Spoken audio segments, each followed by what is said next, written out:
MIT scientist recently gave a presentation warning of the possible long-term side effects of the COVID vaccines. She wrote, "Through the prion-like action of the spike protein, we will likely see an alarming increase in several major neurodegenerative diseases, with increasing prevalence among younger and younger populations." Joining me now is Dr. Stephanie Seneff, Senior Research Scientist at the MIT Computer Science and Artificial Intelligence Lab.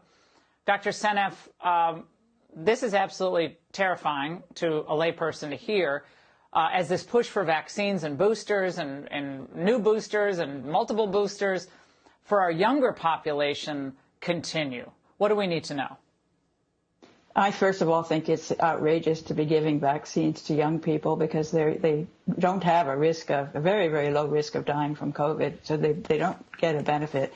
And when you look at the potential harm from these vaccines, it just doesn't make any sense. And certainly repeated boosters is just going to be very devastating, I think, in the long term. And it's just, I've done a lot of research, and I really am beginning to understand exactly how the process takes place, and it's very disturbing. Now, the neurodegenerative aspect of this that you specifically highlight from your research, explain that if you can in layman's terms.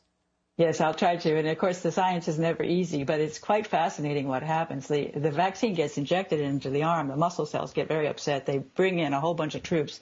The immune cells come in, take up the vaccine themselves. They take up the nanoparticles. They start making spike protein. The particles basically get your cells to produce lots and lots of spike protein in a hurry.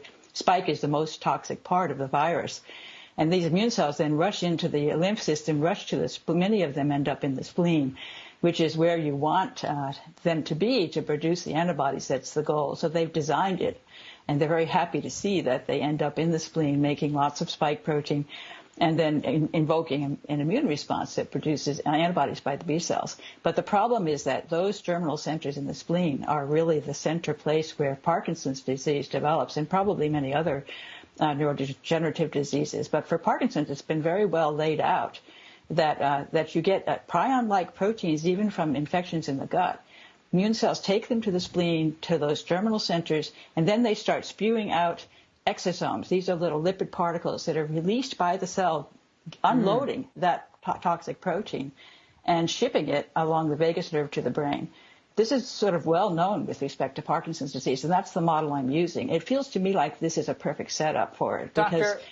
Seneff, this is a very short segment. We're going to have you back. But any parent who's been pressured into giving a child this vaccination, what do you say to them tonight? They should do everything they can to avoid it, absolutely everything they can. Dr. Seneff, this deserves a longer conversation that you and I are going to have on my podcast. Thank you for joining us, and I'll continue to post your research and your findings. Up next, Joe.